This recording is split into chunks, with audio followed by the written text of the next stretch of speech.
everybody. It's Tuesday morning. It's been a lovely Easter weekend. We've been quite busy. The weather's been very changeable. We're stood here by the oldest tree in the garden, which is about 400 years old. It's a yew tree. So this weekend we managed to plant some carrots, which didn't quite go to plan, and we'll see that in a second. We picked some rhubarb, made a crumble, and I'll show you some pictures for that. Made a lovely beef Wellington, and I'll show you the Madeira gravy that went with that, which was really nice. We've got some other plants to put into the greenhouse. So before we get started, as always, let's just have a look at what's growing right now.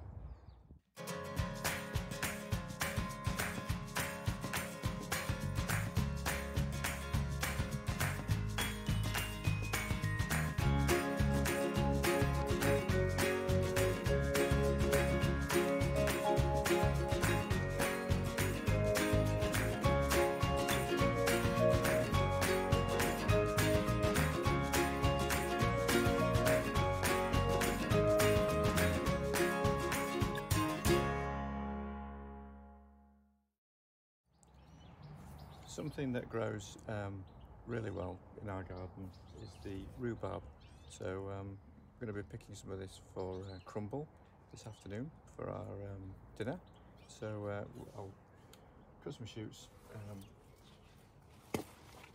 It's as simple as that. And then we just cut the leaves off, and that'll be great.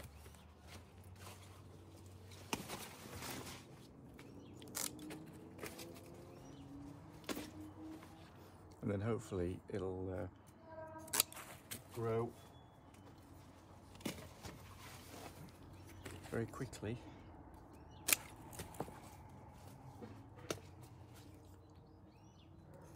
And then the leaves just go on the compost. It's as simple as that.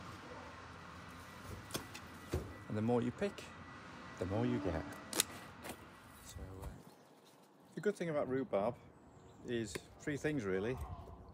Get a really good crop, and the crumble that you can make from it, pie, whatever, is absolutely delicious. It's super easy to grow, and the other thing is all of the leaves and everything, all compostable, which helps the next year's crop grow and everything else. So that's pretty good, eh?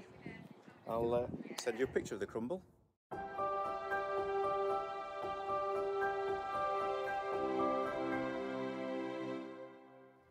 So we've just been cutting the brambles off, all the dead bits. So something like this, just here. You can see that dead bit. So cut that off, do a bit of trimming, like so, and leaves with all the green bits.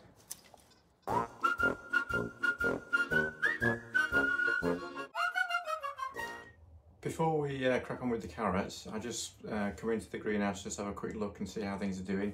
There's nothing really growing just yet, except surprisingly the I don't know if you can see that. I don't know if that will focus in. Maybe the pumpkins are the only ones which are growing right now. So all 6 are starting to grow. So everything else, nothing happening. So we'll crack on with the carrots instead.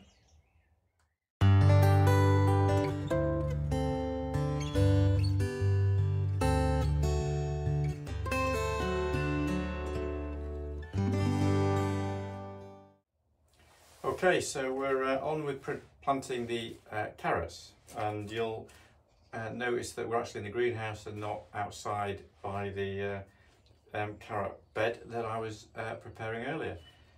2 reasons, well, number of reasons. Number one, it's still too cold, and really if I'd have actually read the packet in the first place, it would have said February, March and April really needs to be planted inside before being transplanted outside. And secondly, they need really here full sunlight, which where they currently are is not the best location, so I might move them round the side somewhere in the next few weeks. So whilst these will be planted, we're growing inside, give me a chance to build the bed or move the bed later. And these carrot variety, just out of interest, are a unique carrot with lower levels of chemical that carrot fly larvae need to survive, so they avoid it like the plague, which is a good thing. So we should get heavy crops of slender, rich coloured carrots rather than, I found that when we were digging up, which is like the tiniest carrot on the planet. So very quickly on the carrots, 1 centimetre beds on here, dead easy. And then, oh no, I've got one open, here we go. And these seeds are the, best not to do this if it's a windy day. The, I don't know if you can see that, maybe if I focus there you go, look. Smallest for seeds. So what we're just going to do is drizzle them down the beds. I'll just do 2 pots on this one.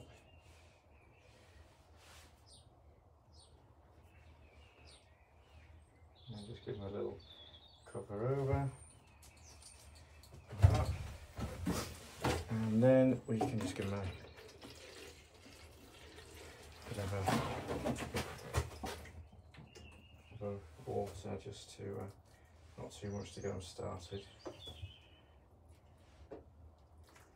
And then what we'll do is we'll put these up here. There we go. And then later on we will we'll plant some of the plants, and I'll show you what these are.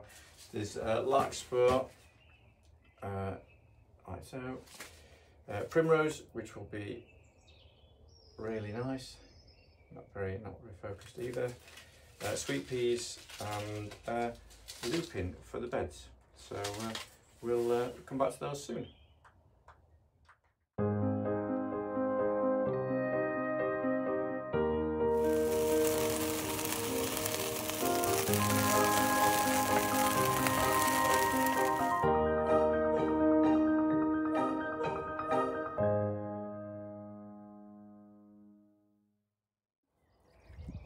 Weather permitting, next week we'll clear this bed ready for the sweet corn. We'll be without one dog, Lottie, who will be with her new foster home, which hopefully that will go well.